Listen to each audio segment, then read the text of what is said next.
medidas sanitárias não são respeitadas. O Ministério Público pediu uma investigação sobre os milhões de testes para a Covid estocados pelo governo federal que estão perto de perder a validade. A polícia de São Paulo está à procura dos bandidos que atacaram bancos em Araraquara essa madrugada. A quadrilha bloqueou ruas, disparou tiros e deixou os moradores com medo.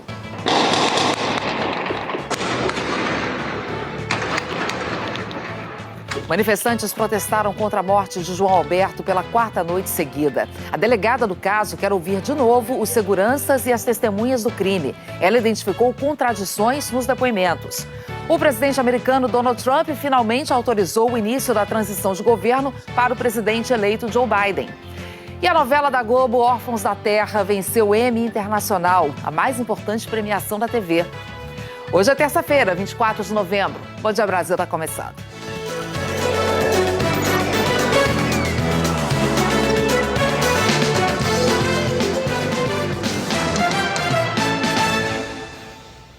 A gente abre a edição de hoje com mais uma boa notícia sobre a corrida das vacinas contra a Covid-19. O Fundo Soberano da Rússia, que financia a Sputnik V, produzida pelo Instituto Gamaleya, afirmou agora de manhã que a vacina atingiu 95% de eficácia. Hoje foi divulgada a segunda análise preliminar da fase final de testes, que envolve cerca de 40 mil voluntários. Um grupo recebeu placebo, substância que não produz nenhum efeito, e mais de 19 mil pessoas receberam 2 doses da vacina. 42 dias após a aplicação da primeira dose, a Sputnik mostrou eficácia acima de 95%. O cálculo foi feito com base no número de infecções que surgiram durante os testes. 31 voluntários que receberam placebo pegaram Covid. Entre os vacinados foram 8 casos. Não foram registrados efeitos adversos inesperados. O estudo ainda será publicado numa revista científica. O Instituto Gamaleya afirma que desenvolveu uma versão da vacina liofilizada, ou seja, em pó, que é mais fácil de ser distribuída. Outra vantagem, segundo os russos, é que ela é mais barata do que as vacinas da Pfizer e da Moderna, por exemplo. E o Fundo Soberano Russo diz que tem condições de produzir até 1 bilhão de doses no ano que vem, na Rússia e em outros países. Além da Sputnik V, outras 3 vacinas já divulgaram resultados preliminares de eficácia na última fase de testes. Vamos ver aqui no nosso telão? Como a gente mostrou ontem, a vacina da Universidade Britânica de Oxford, em parceria com a AstraZeneca, tem eficácia entre 62% e 90%. A Sputnik, como a gente acabou de ver, eficácia acima de 95%. A vacina do laboratório americano Moderna, 94,5% de eficácia, e da americana Pfizer, em parceria com a alemã BioNTech, tem 95%. A vacina de Oxford tem uma vantagem no armazenamento, já que ela pode ficar no refrigerador comum, com temperatura entre 2 e 8 graus. Hoje foi anunciado que essa versão seca em pó da Sputnik V pode ser armazenada na mesma temperatura. A forma líquida da vacina tem que ficar 18 graus negativos. Situação parecida com a da Moderna, que exige também 20 graus negativos. A mais complexa é a da Pfizer e BioNTech, que precisa ficar a 70 graus negativo. Isso dificultaria muito a distribuição em áreas mais remotas. A vacina de Oxford, falando agora de preço, é a mais barata. Cada dose deve sair pelo equivalente a R$20. De acordo com o anúncio feito há pouco, a Sputnik V deve sair a menos de R$55. A vacina da Moderna e da Pfizer e BioNTech já são mais caras, elas passam de R$100, a Moderna R$180, Pfizer e BioNTech R$110. Os laboratórios já divulgaram estudos que comprovaram a segurança dessas 4 vacinas, já que não houve efeitos adversos graves. Outra vacina, a Coronavac, desenvolvida pela chinesa Sinovac, está na fase 3 de testes e os resultados sobre a eficácia devem ser divulgados na primeira semana de dezembro. Ontem, o Instituto Butantan, que é responsável pelos testes da Coronavac aqui no Brasil, informou que 74 voluntários já foram contaminados pelo coronavírus, mais do que o mínimo necessário na fase 3. Agora, os pesquisadores vão analisar quantos tomaram placebo e quantos tomaram a vacina, e é essa análise que vai determinar a eficácia. Enquanto isso, os números da pandemia aqui continuam subindo e especialistas alertam que os casos de Covid-19 estão crescendo entre os jovens que acabam transmitindo o vírus para os mais velhos. Vamos falar sobre isso com o Rodrigo Bocardi. Rodrigo, bom dia. É aquilo que a gente vai mostrando, né? Baladas clandestinas, sem medidas de segurança, com muita aglomeração. Tudo isso está contribuindo para esse aumento. Ana, um bom dia para você, bom dia a todos. E são várias delas que acontecem não só aos fins de semana. Só que no estado de São Paulo, os casos da doença entre jovens de 20 a 29 anos aumentaram quase 26%. Tem gente fazendo festa e deixando para trás todas as regras que nos protegem da Covid. Em um baile funk no fim de semana em São Bernardo do Campo, na Grande São Paulo, o público se aglomera e ninguém aparece de máscara. Em Uberlândia, no Triângulo Mineiro, a festa clandestina foi num clube da cidade e reuniu também centenas de jovens sem máscara. Nos bares de Belo Horizonte, os frequentadores não respeitaram o distanciamento e se juntaram na calçada. Em Nova Lima, região metropolitana de BH, a pista ficou cheia nesta casa de shows. Em Betim, também na Grande Belo Horizonte, os organizadores desta festa anunciaram que as regras sanitárias contra a Covid seriam respeitadas. Mas dá para ver que as pessoas dançavam muito próximas e quase ninguém usava máscara. Os bares e as calçadas também ficaram cheios de gente em Campo Grande. Em Manaus, a Secretaria de Segurança autuou 15 estabelecimentos e interrompeu 2 festas clandestinas. Aqui no estado de São Paulo, é justamente entre os jovens, os maiores frequentadores de bares e baladas, que a Covid mais avança neste momento. Em junho, pessoas na faixa de 20 a 29 anos representavam pouco mais de 13% do total de casos da doença. Agora, elas são 17%. Isso significa que houve crescimento de quase 26% na participação dos jovens de 20 a 29 anos no total de casos de Covid. Agora, esse é o terceiro grupo com mais casos, atrás das pessoas de 30 a 39 anos e de 40 a 49. Este rapaz, que prefere não se identificar, conta que tem recebido quase toda semana convites para festas clandestinas na cidade de São Paulo. Por favor, eu mandei para um lugar, Morumbi, Jardins, sempre tem uma rolando, entendeu? Isso todo fim de semana, mais de uma que você fica sabendo? Ah, sim. Apesar de os jovens serem minoria entre os casos graves de Covid, este infectologista alerta que sem cuidados e com aglomerações, eles podem espalhar a doença e contaminar pessoas do grupo de risco dentro da própria casa. Aquele jovem que aparentemente não tem nada de mais sério, ele é o responsável pelo adoecimento de toda a sua família. E olha, pela segunda semana consecutiva, houve aumento no número de internações pela Covid aqui no estado de São Paulo. O número é 17% superior à semana passada, que, aliás, já tinha registrado um aumento de 18% em relação à semana anterior, viu, Ana Paula? E por aqui no Rio também, Rodrigo, os casos de Covid continuam subindo e para abrir mais leitos exclusivos para pacientes com coronavírus, os hospitais de emergência da cidade vão suspender cirurgias que não são de emergência. Só cirurgias complexas, como as oncológicas e neurológicas, é que serão mantidas. Enquanto mais doentes são internados, as cenas de aglomeração também se repetem pelo Rio de Janeiro. Diego Aidar vai mostrar um pouco disso para a gente. Diego, bom dia. Muita festa e cuidado com a prevenção ao coronavírus, que é bom nada.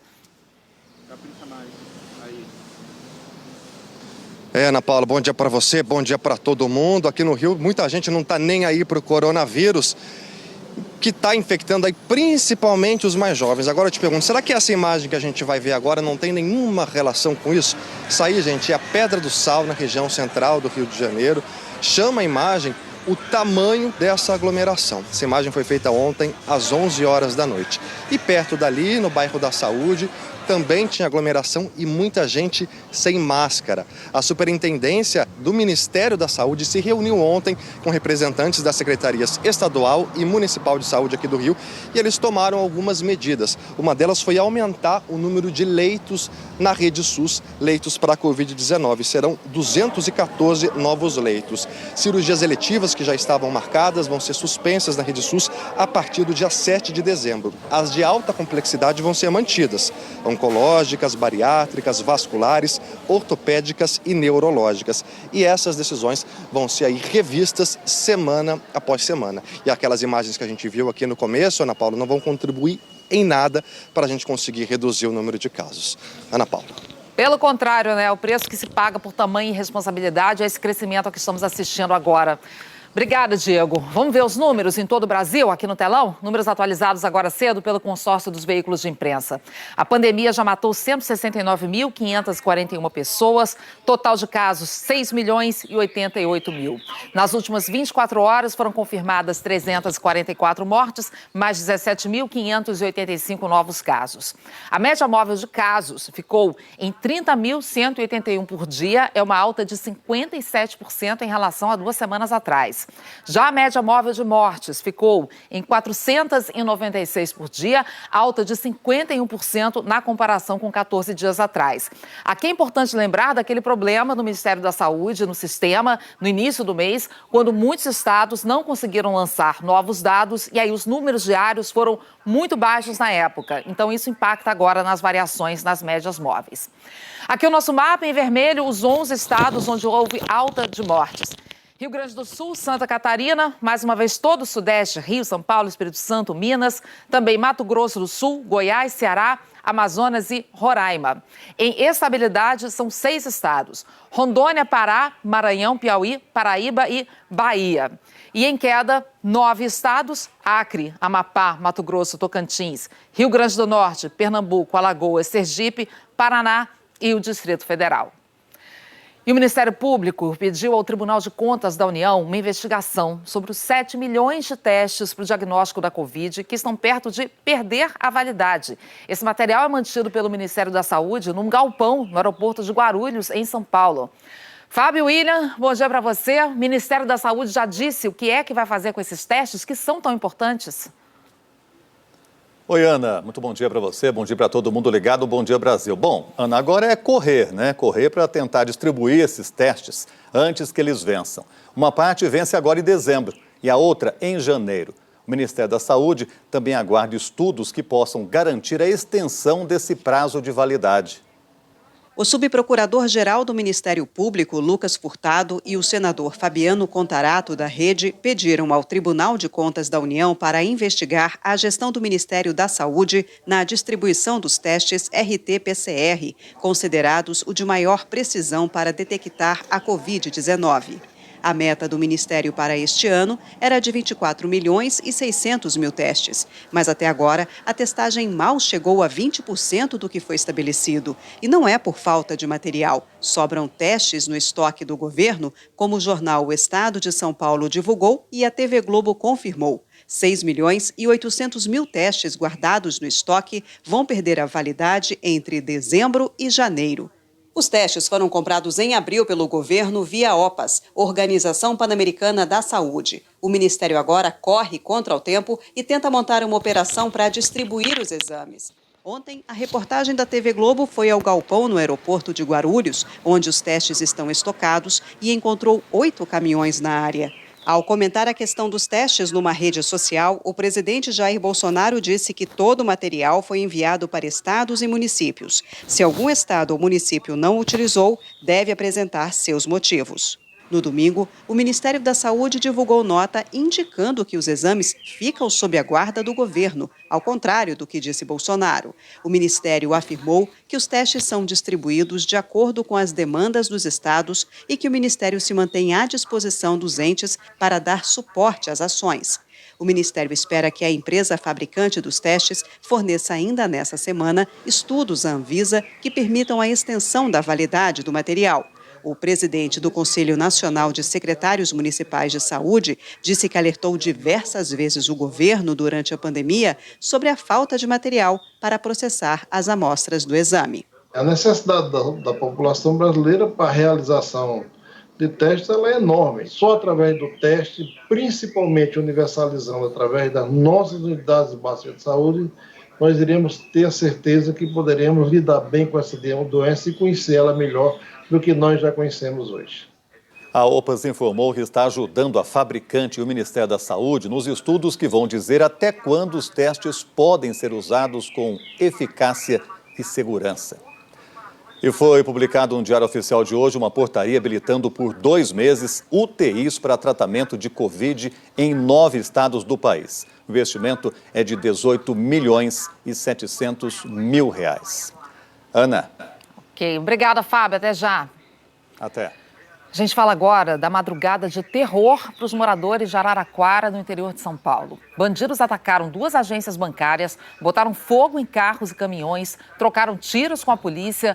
Vamos para lá ter mais informações com Rafael Castro. Oi, Rafael, como é que está a situação aí agora? Oi, Ana, bom dia, gente. A movimentação ainda é grande por aqui, mas por questões de segurança, a nossa equipe não pode chegar perto, até ali pertinho das 2 agências bancárias, já que a Polícia Militar bloqueou as principais ruas aqui do centro da cidade e porque os bandidos fugiram e deixaram explosivos por aqui. A gente acompanha agora aqui a movimentação. Uma equipe do GAT, Grupo de Ações Táticas Especiais da Polícia Militar, já saiu da capital paulista em direção aqui ao interior, a cidade de Araraquara, para tirar o explosivo. Vamos ver como tudo começou.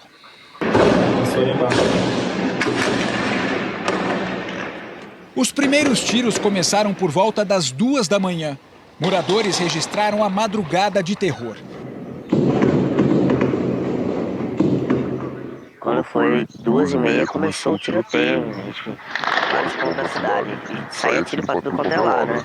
Os criminosos bloquearam a rua do batalhão da Polícia Militar e atearam fogo em carros e caminhões para impedir a saída dos policiais. Às 2h45 da manhã, cercaram o batalhão, intensa troca de tiro. Nessas imagens, um carro aparece parado em frente à agência da Caixa. O tiroteio durou pelo menos 40 minutos.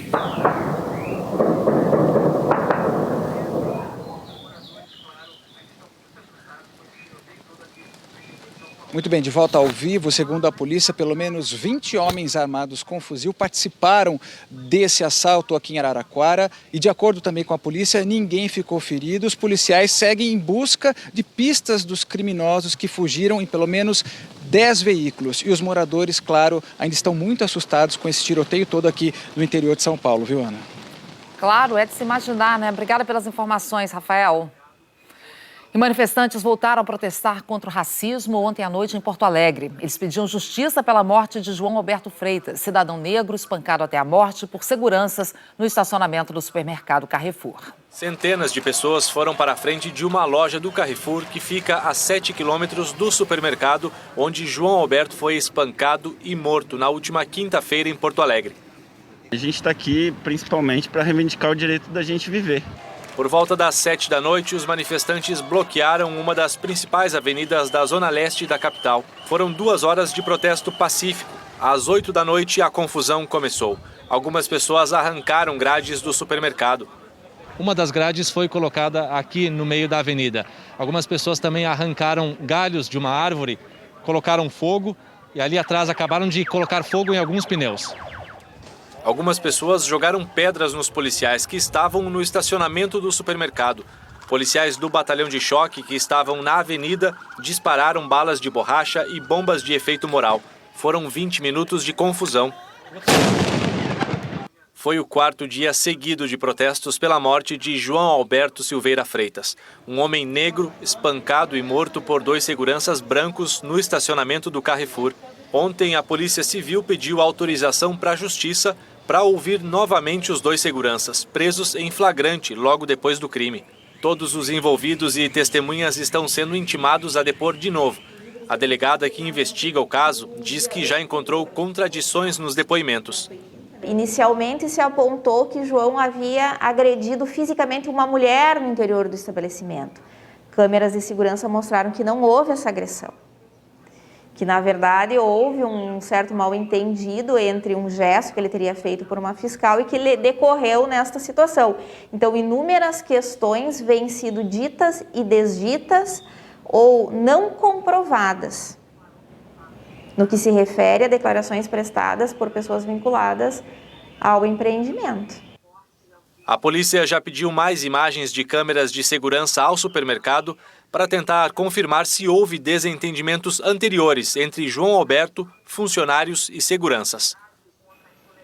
Em nota, o Carrefour declarou que está consternado, que sabe que nada que fizer trará a vida de João Alberto de volta e que dará todo o suporte e auxílio à família. Segundo o Carrefour, entre as medidas que está tomando estão a doação de um dia de vendas para instituições que combatem o racismo e o treinamento de funcionários para reforçar os compromissos com a diversidade e contra a intolerância. O advogado de Giovanni Gaspar da Silva, segurança da empresa Vector, que presta serviço ao Carrefour, disse que se trata de um acidente e que seu cliente não teve a intenção de matar João Alberto. A defesa do outro segurança preso, Magno Braz Borges, disse que vai esperar a conclusão dos laudos da perícia para se manifestar. Agora de manhã, a alta comissária das Nações Unidas para os Direitos Humanos, Michelle Bachelet, disse que o assassinato de João Alberto é um exemplo extremo da violência que a população negra sofre no Brasil.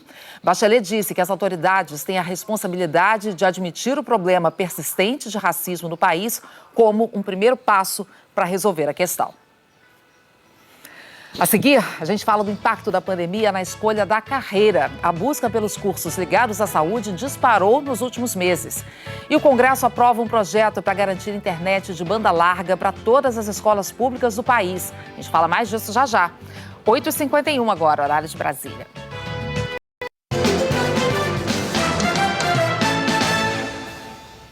Estamos de volta e no começo da edição a gente viu o comportamento de jovens que têm gerado aglomeração, aumentando o risco de contaminação pelo coronavírus, né? Pois agora você vai ver jovens com um comportamento bem diferente. É a Aline Aguiar que vai mostrar pra gente.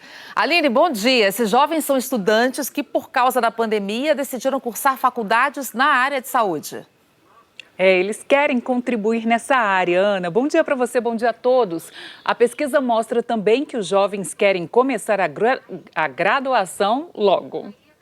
O trabalho intenso nesse tempo de pandemia reforçou o sonho da Rayane. Ela é técnica de enfermagem há menos de 2 anos, mas quer mesmo refazer vestibular para enfermagem e começar 2021 no curso superior. Para eu fazer mais, eu vi que o superior cairia bem, seria o que eu precisaria para continuar. Uma pesquisa sobre o ensino privado aponta que tem muito mais gente querendo diploma em cursos da área de saúde. Na modalidade presencial, o curso de enfermagem, por exemplo, é o primeiro entre os 15 mais procurados. Aparece na frente de administração e direito. Os cursos de psicologia e biomedicina também estão entre os top 15. A pandemia deu mais visibilidade a essas profissões. A preferência por formação na área de saúde, ela expõe a crescente valorização desses profissionais durante o combate à pandemia, em especial na linha de frente do enfrentamento. A pesquisa também projeta um cenário mais otimista para as instituições privadas de ensino superior. 38% dos entrevistados querem começar a estudar já no primeiro semestre de 2021. O número é maior do que o registrado numa fase anterior da pesquisa, realizada em julho, quando 14% queriam iniciar os estudos no segundo semestre deste ano. A intenção de matrícula para os cursos presenciais subiu em relação a fases anteriores da pesquisa. Em abril, início da pandemia, o índice estava em 16%, caiu para 5% em julho e agora chegou a 33%. O Giovanni está entre os que querem começar a faculdade no ano que vem. Ele diz que a pandemia reforçou a vontade de se dedicar à saúde das pessoas. Eu tinha várias dúvidas sobre qual tipo de profissão eu deveria seguir, mas com a pandemia e a situação que a gente vive no mundo, eu vi várias pessoas com problemas psicológicos falando sobre isso. Isso me fez ter certeza 100% de que eu queria medicina. De acordo com a pesquisa, os cursos de saúde representam 36% das graduações mais procuradas. É mais que o dobro da procura de 8 anos atrás, quando os cursos da área representavam 17% das matrículas.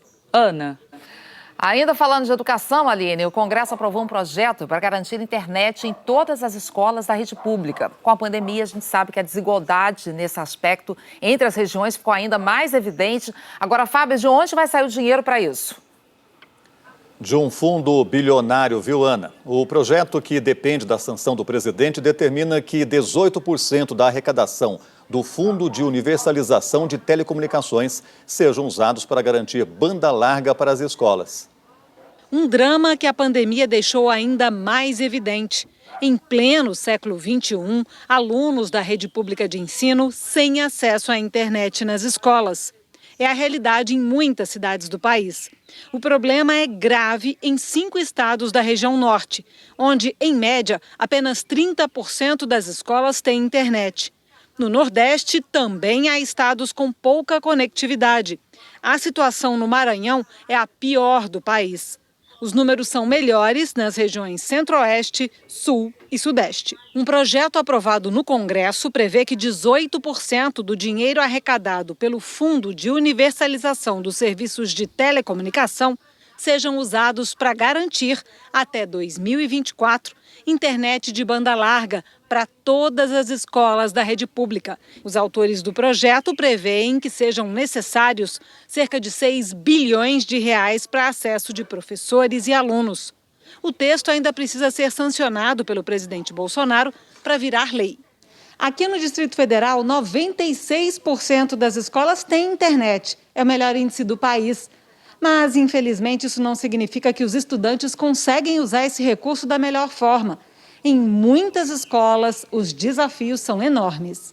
Este colégio de Ceilândia, a cerca de 30 quilômetros de Brasília, tem internet rápida e um laboratório com computadores. Mas são 20 máquinas para 650 alunos por turno. Os equipamentos têm 10 anos e não há um técnico em informática no local para resolver os problemas que surgem. Nós temos uma internet rápida na escola, mas não atende aos computadores e não atende o estudante. A internet rápida serve mais para a parte administrativa do que propriamente para a parte pedagógica. O Conselho de Secretários de Educação diz que não basta ter internet na escola para fins administrativos, como acontece muitas vezes. O recurso tem que estar em sala de aula e é preciso investir também nos profissionais. As coisas acontecem graças às pessoas. Então é preciso investimento continuado, na formação continuada dos professores, na equipe técnica para dar suporte aos professores para além da sala de aula e assim a gente possa colher bons resultados no processo de educação. O Fundo de Universalização dos Serviços de Telecomunicações acumulou até setembro deste ano quase 23 bilhões de reais. E a Anatel informou que desde 2001, quando o fundo foi criado, só foram sacados cerca de 500 mil reais. Enquanto isso, Ana, muita escola sem internet, ou no caso aqui no DF, que tem, mas na prática a escola tem, mas boa parte dos alunos não tem acesso. Exatamente, o dinheiro que está lá no fundo, que agora, tomara, seja finalmente usado para o que tanta gente precisa de fato. Até já. Até.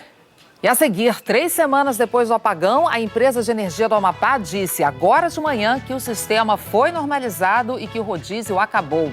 O lançamento de um foguete chinês que vai recolher amostras do solo da Lua. E ainda o flagrante do resgate heróico de um cachorrinho nos Estados Unidos. A gente mostra mais já já. 9:02 agora, horário de Brasília. Quer saber mais sobre o Cronos? Cronospedia. Na mitologia grega, deus do tempo. Na Fiat, o esportivo com central multimídia de 7 polegadas e porta-malas de 525 litros. Aproveite! Fiat Cronos Drive com central multimídia de 65.790 por R$ 59.990. Consulte as condições e garanta o seu.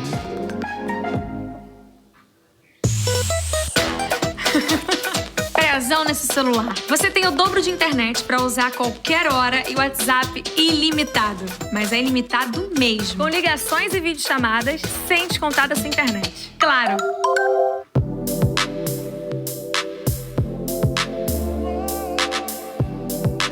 See that the sun shine. Let them see the sun arise. Sunlight to sunset takes my spirit high.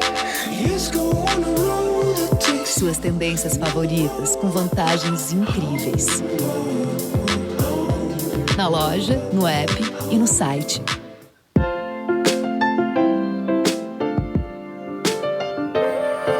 Existem várias Naturas dentro da Natura. Uma grande rede de histórias e sonhos, onde todo mundo importa.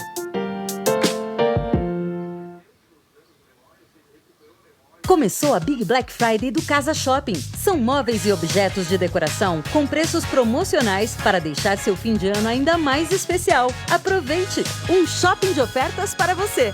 Casa Shopping. Se é promoção, acontece aqui. O SX está bombando de novidades. É o novo padrão do SX, uma notícia atrás da outra. Engraçado, você falou agora notícia, padrão... Ana Paula? Padrão? É isso mesmo, o Santander acaba de lançar o cartão SX. Com ele, cadastrou no SX, zerou a anuidade. Ou gastou mais de R$100 por mês, também zerou a anuidade. E tem mais, quem tem o cartão SX ganha até 50% a mais de internet no celular. É imperdível. Ai, era poderosa, né? SX, cheia de charme. Cheia de charme com X?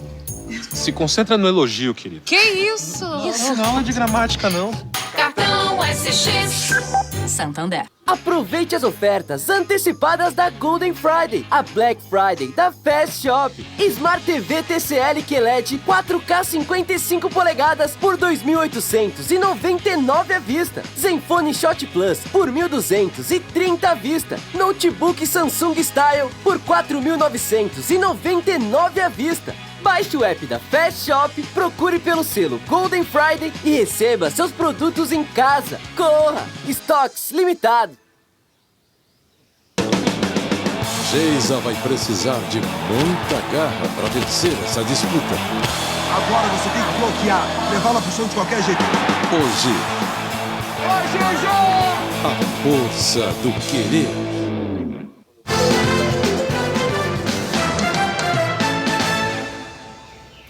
Uma modelo de 22 anos acusou de estupro o senador pelo Tocantins, Irajá Silvestre Filho, do PSD.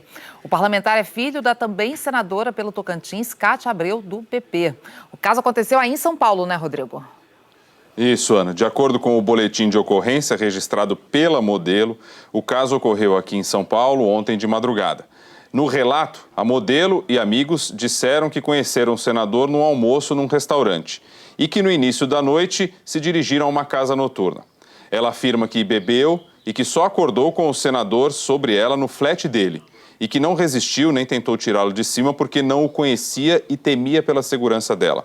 Ela diz que depois disso foi ao banheiro, mandou mensagens para amigos pedindo ajuda e eles acionaram a polícia. O senador Irajá Silvestre Filho se apresentou espontaneamente na delegacia e negou o estupro. Diz que a relação foi consensual. O senador afirmou que depois do almoço a modelo o convidou para uma festa na casa de uma amiga e que lá ficaram juntos, entre carícias, que em seguida foram para a casa noturna. Segundo o senador, na balada, eles instigaram um ao outro sexualmente e foram a pé para o flat. O senador Irajá confirmou que os dois tinham bebido, mas disse que estavam conscientes. Ainda segundo o senador, eles mantiveram relações 2 vezes e a modelo não demonstrou constrangimento. O senador afirma que depois disso, ela foi ao banheiro, demorou lá, até que ele recebeu uma mensagem de uma amiga da modelo dizendo que a jovem estava pedindo ajuda e que ao sair do banheiro, a modelo tentou agredi-lo. Tanto a modelo quanto o senador passaram por exame de corpo de delito, Ana. Vamos acompanhando as investigações e os desdobramentos, Rodrigo. Até já. Sim, até já. 3 semanas depois do apagão no Amapá, a Companhia de Eletricidade informou agora de manhã que a energia foi normalizada em todo o estado. Vamos para lá então. O Edson Castro, segundo a companhia, então aquela história do rodízio chegou ao fim, o problema foi solucionado. É isso que você tem aí de informação? Bom dia. É isso mesmo, Ana Paula, muito bom dia a você e a todo mundo. Segundo a Companhia de Eletricidade do Amapá e o Ministério de Minas e Energia, o fornecimento de energia elétrica foi restabelecido aqui no estado com o uso do transformador que veio do município de Laranjal do Jari, no sul do estado, e entrou em operação. A equipe da Linhas de Macapá, transmissora de energia, terminou a instalação do transformador nesta madrugada. Nós procuramos moradores de vários bairros e zonas aqui da capital. Segundo eles, todos estão com energia. Foram 3 semanas de crise energética. A população enfrentou um blackout de 4 dias e um segundo apagão no dia 17 de novembro. A falta de energia trouxe uma série de problemas como falta d'água, perda de eletrodomésticos e alimentos. Agora de manhã, a ANEEL deve se reunir para votar o adiamento do reajuste anual da tarifa de luz aqui no Amapá, o que acontece geralmente até o dia 30 de novembro, mas autoridades pedem o adiamento desse prazo por pelo menos 30 dias. E nós vamos continuar acompanhando durante o dia de hoje a situação do fornecimento de energia elétrica aqui no estado e ouvindo, claro, a população para saber se eles confiam mesmo nesse restabelecimento. O Edson Castro, de Macapá, para o Bom Dia Brasil. Vamos agora de previsão do tempo e começamos com alerta de tempo seco, né? Para onde, Jaqueline? Bom dia. Oi, Ana. Bom dia para você e bom dia para todos. Hoje a umidade do ar deve ficar abaixo dos 20%, que é estado de alerta em 2 áreas do país. No sul de Mato Grosso, também em Mato Grosso do Sul, interior de São Paulo, em quase toda a região sul. Mesma situação no interior do Nordeste. Além do ar seco, hoje vai esquentar bastante em Uruguaiana, no oeste do Rio Grande do Sul. Temos imagens ao vivo. Hoje a máxima prevista é de 37 graus. Em Cuiabá, esquenta mais. Faz 39, 32 em Palmas, 33 em Fortaleza. No Rio faz 29, 28 aqui em São Paulo, em Florianópolis e também em Salvador. Onde pode chover hoje de forma leve, no leste nordestino, também parte do litoral de São Paulo, no Rio e no centro-sul de Minas. No restante do estado de Minas Gerais, no Espírito Santo e em Goiás, o risco é de temporal. Em toda a área verde, especialmente no norte, a previsão é de pancadas isoladas. Para encerrar, o tempo firme vai durar alguns dias. Até a primeira semana de dezembro, pelo menos 2 frentes frias devem passar pelo país e a chuva vai avançar em todas as regiões. A primeira frente fria chega na quinta-feira no sul do país e amanhã eu trago mais detalhes. Ana. Até amanhã, Jaqueline. Até. A China declarou que o lançamento da missão para recolher amostras do solo da Lua foi um sucesso. Uma nave robô partiu acoplada a um foguete e deve chegar à Lua no fim do mês. Se tudo der certo, a nave volta à Terra em meados de dezembro com cerca de 2 quilos do solo lunar. Até agora, só os Estados Unidos e a antiga União Soviética conseguiram sucesso nessa missão, que é complexa. E olha só o momento em que um filhote de cachorro é resgatado da boca de um alligator no estado americano da Flórida. O Gunner, o cachorro, foi arrastado pelo alligator para dentro de um lago num parque estadual. E o dono, esse senhor aí, não teve dúvida. Pulou lá dentro da água, depois de muita luta, conseguiu salvar seu bichinho de estimação. O Gunner teve sorte porque o outro bicho, o alligator, também era um filhote. O parque abriga alligators bem maiores. E o Gunner e o dono passam bem, não sofreram nenhum ferimento grave. A seguir, a transição oficial para o novo governo de Joe Biden nos Estados Unidos deve, enfim, começar hoje. E a gente mostra a mobilização para socorrer o setor da cultura, que amargou um prejuízo de 70 bilhões de reais na pandemia.